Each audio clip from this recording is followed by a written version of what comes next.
Аллаһы Тәгалә изге язмада кешелекне коткару өчен Мәсихнең җиргә киләчәген дөньяга белдерде.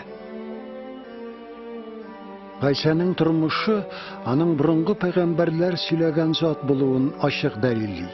Ишагия гыйффәтле кыз авырга узып угыл табачак дип пәйгамбәрлек иткән иде. 100 еллар үткәч, Гайсаның тууы бу пәйгамбәрлекнең үтәлүе булды.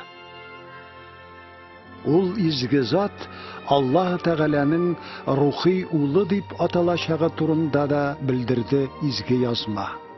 Гайсаның тормышыннан без нәкъ шуны күрәбез дә. Авыруларны сауыктырган, гөнаһларны кичергән, Аллаһ Тәгаләнең мәңгелек патшалыгында иминлек алсыннар өчен кешеләрне аның белән килештергән. Гайса кешеләр урынына аларның гөнаһлары өчен үзен корбанга китергән һәм үледән терелеп торган. Минем тормышымны миннән бер кем дә ала алмый. Мин аны үз ихтиярым белән бирәм дигән Гайса. Гайсаның тормышы пәйгамбәрләр язганның, Аллаһ Тәгаләнең изге сүзенең хак булуын исбат итте. Пәйгамбәрләр Худайның сүзләре саф, Худайның сүзләре күкләрдә мәңгелеккә расланган дигән. Гайса үзе әйткән: "Күк һәм җир юкка чыгачак, әмма минем сүзләрем юкка чыкмаячак." Гайса безгә тулы камил тормыш бирү өчен килде. Җәннәт бакчасында кешеләр Худай әйткәнчә түгел, ә үзләренчә яшәүне сайлаганга күрә Аллаһдан аерылган иделәр. Изге язмада барсы да гөнаһ кылдылар. Гөнаһ өчен җәза үлем дип язылган. Бу Аллаһ Тәгаләдән мәңгелеккә аерылган булуны, рухи үлүне аңлата. Ибраһим угылының үлемен үз өстенә алу өчен бәрәнне җибәргән сыман, Аллаһ Тәгалә Гайса Мәсихне безнең урынга үләргә дип җибәрде. Гайсаның тормышы, үлеме, үледән терелеп торуы Аллаһ һәм Аллаһыга ышанучылар арасындагы мөнәсәбәтләрне яңартты. Гайса артыннан баручыларның гөнаһлары кичерелде. Алар Аллаһ Тәгаләнең мәңгелек хөкеменнән коткарылды. Гөнаһ кыллыгыннан, гаептән азат булу һәм чын тормыш менә нәрсә тәкъдим итә Гайса бүген һәр кешегә. Бу ниндидер дин тоту түгел, бу Гайсага ышануны аңлата. Менә мин ишек төбендә шакып торам. Кем тавышымны ишетеп ишеген ачса, мин аның янына керәчәкмен, ди Гайса.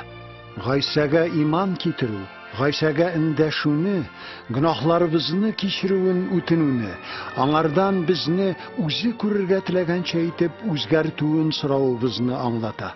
Бу фикер нәтиҗәсе я булмаса хис тойгылар түгел. Без Гайсаны ышану аша үз ихтиярыбызның карары белән кабул итәбез. Әгәр кеше Гайса Мәсих артыннан барырга әзер икән, ул Аллаһыга гади генә дуга белән мөрәҗәгать итә ала. Бәлки сез хәзер Аллаһ Тәгаләгә тормышыгызны ачарга әзердер. Әгәр шулай икән, сез аңа ихлас күңелдән менә мондый дуга белән мөрәҗәгать итә аласыз. Гайса, мин сиңа мохтаҗмын. Хашта минем гөнаһларым өчен үлгәнеңә рәхмәтлемен сиңа. Гөнаһларымны таныйм, кичер мине.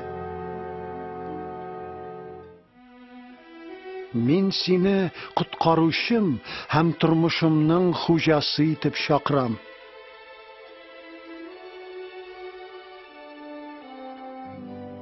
Гөнаһларымны кичереп, миңа мәңгелек тормыш бүләк иткән өчен рәхмәт сиңа.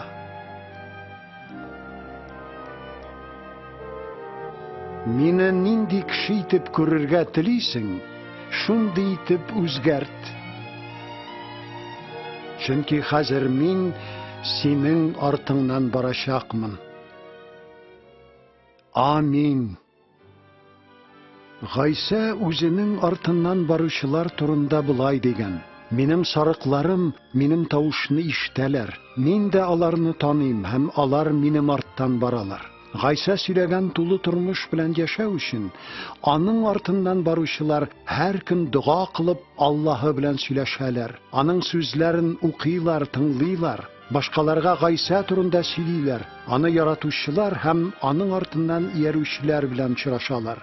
Гайса Мәсихнең вәгъдәсен исегездә тотыгыз. Күктә дә, җирдә дә бөтен хакимлек миңа бирелде. Мин дөнья беткәнгә тикле һәр вакыт сезнең белән.